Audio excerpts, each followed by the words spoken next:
Prerequisites for this video.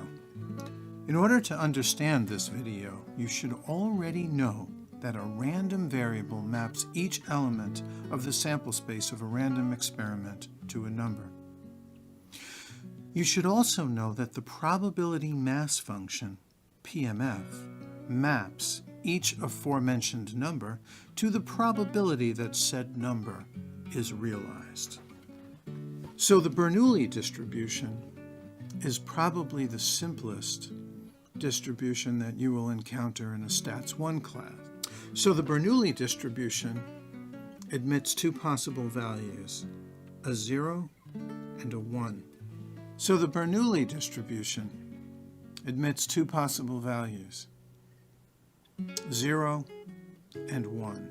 We call 1 a success and we call 0 a failure. A more accurate way to represent this would be to call 1 the event of interest and 0 every other event. It really doesn't matter, but it is the event that you're interested in, which can be terrible, it can be wonderful. Nevertheless, we call this 1 a success. That a success can be something absolutely terrible, but it's what we're modeling using statistical methodology. Now, the probability of realizing a success from the Bernoulli distribution we represent with the letter P, because P stands for probability. And since in any probability mass function, the probabilities of each category have to add up to 1, then the probability of not realizing a success, which you could call a failure, is equal to 1 minus P.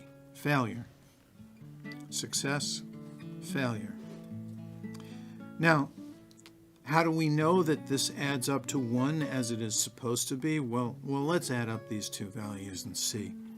If we take 1 minus P and we add P, I mean, this is obvious, but owing a P and having a P cancels each other out and we're left with 1, as promised. So this, in fact, is a legitimate probability mass function, which is good because it's so incredibly simple. What I would do is I would pause this video and contemplate for a second, and let me label this. This is the probability mass function of the Bernoulli distribution. I'm putting the word "the" in quotes here. You might say, well, Professor N, can't P be any value between 0 and 1? And I would say to that question, well, yes, it can be. So then you might say, well then, Professor N, aren't there really an infinite number of Bernoulli distributions, since there are an infinite number of probabilities between 0 and 1? And the word "the" really may not be accurate because that suggests that there is a unique Bernoulli distribution. And I would have to say to you in response, yes, you are correct.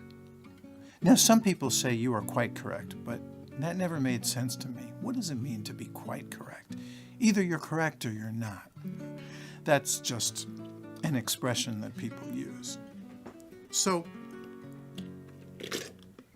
with that line of reasoning, I would have to admit that there is not a single distribution that we call the Bernoulli distribution, but rather it is the Bernoulli family of distributions. And so I may ask a question to all you in internet land. How large is this family? How many members are in the family? 4, 5, 6, more, less? What do you think? Pause the video. See if you can answer this question. The answer to this question is that there are an infinite number of members of this family of distribution because there are an infinite number of values between 0 and 1. Now, you may ask another question, which is a reasonable question to ask, which I will answer.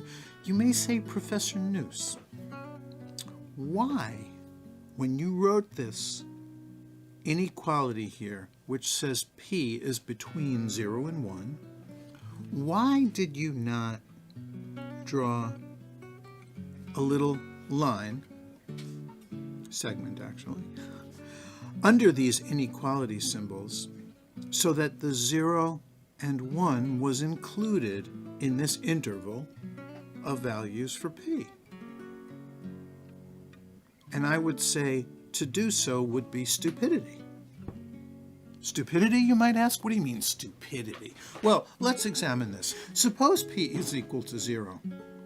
If p was equal to 0, as we have here in red, then 1 minus 0 is 1, and 1 is the same as 100%, and that would mean there is a 100% chance of realizing a failure. That would mean that this so-called distribution would 100% of the time give you a value of 0. That's not even a random variable. That's not random at all. That's just the number 0. So putting the line under the inequality sign would be stupidity. Similarly, suppose p is equal to 1. Well, if p is equal to 1, then 1 minus 1 equals 0. And that would mean there's a 0 probability of getting a failure, but 100% probability of realizing a success. And that, too, would be absolute stupidity to put the less than or equal to symbol before the 1, because that would mean you are always successful 100% of the time, and that's not random at all. So both of these would represent pure stupidity, and hopefully you will never do that because it wouldn't be random at all.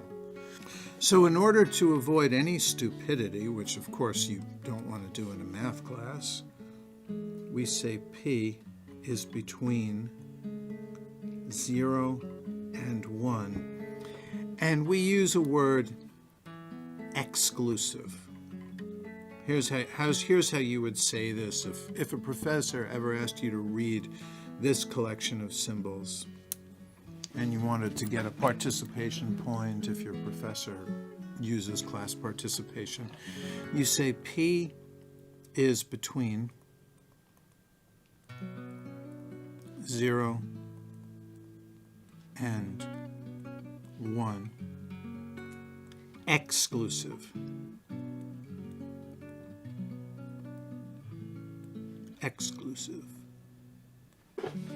You would say inclusive if there were lines under the inequality symbols, but as we showed before, that would be pure stupidity in the case of the Bernoulli distribution, because you wouldn't even have a random variable. So, take a moment to reflect on these somewhat technical terms, and then I want to give you a little example. Instead of writing this whole chart, which is your probability mass function chart, and writing this whole thing, statisticians have a very simple collection of symbols to denote this interesting collection of concepts. So we write capital X and then the tilde symbol and then BERN, which is short for Bernoulli, and parenthesis and then a lowercase p. And I do want to give you some specifics here. This is a capital letter. I also want to emphasize notationally that this is a capital letter and this is a small letter. And this is a lowercase letter and this is an uppercase letter. This means a whole lot. A whole lot. What it's saying is, see, the capital letter represents the random variable. Capital represents the random variable. I'll write RV for random variable. It's not a recreational vehicle, it's a random variable. And the lowercase letter represents a possible value.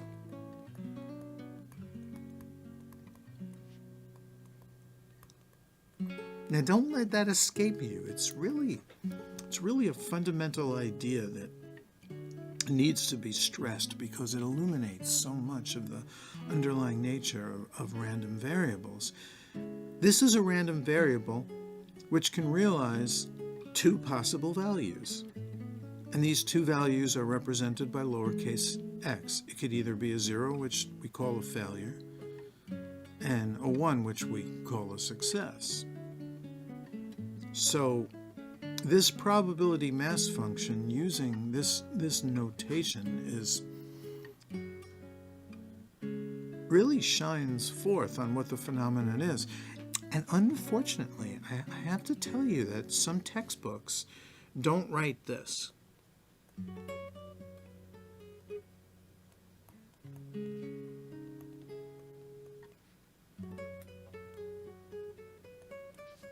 This is the best notation. But some textbooks dumb this down as this.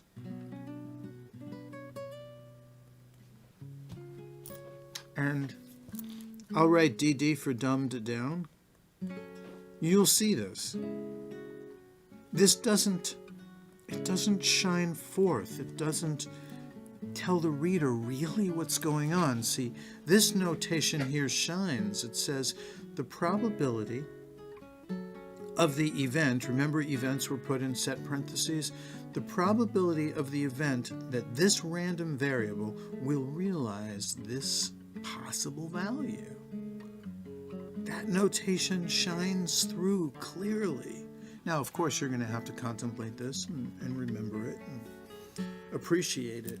This dumbed down version, which you will unfortunately see, how do you read this? Well, you'd read this, the probability that the random variable, capital X, is it there? No. But you should know that it's there. The notation doesn't tell you. Realizes the value little x. Well, that is there. So the dumbed down version will definitely save the typesetter effort of writing this whole thing. And it is fewer symbols that you have to read, but it doesn't really shine forth. There's some obfuscation. There's a veil. There's some missing pieces in the dumbed down version that this good notation has. And so I think the viewer of this video has a right to know this. And if you can get through this, hopefully this will give you some good ideas. Summary. We learned that the Bernoulli distribution is really a family of distributions. We learned that there is an infinite number of family members. We learned that including the 0 and 1 as values for the success probability is stupidity. We learned that this notation is read as the probability that random variable capital X realizes the value little x. And finally, we learned that this notation here is just the dumbed down modern version of older, but clearer notation.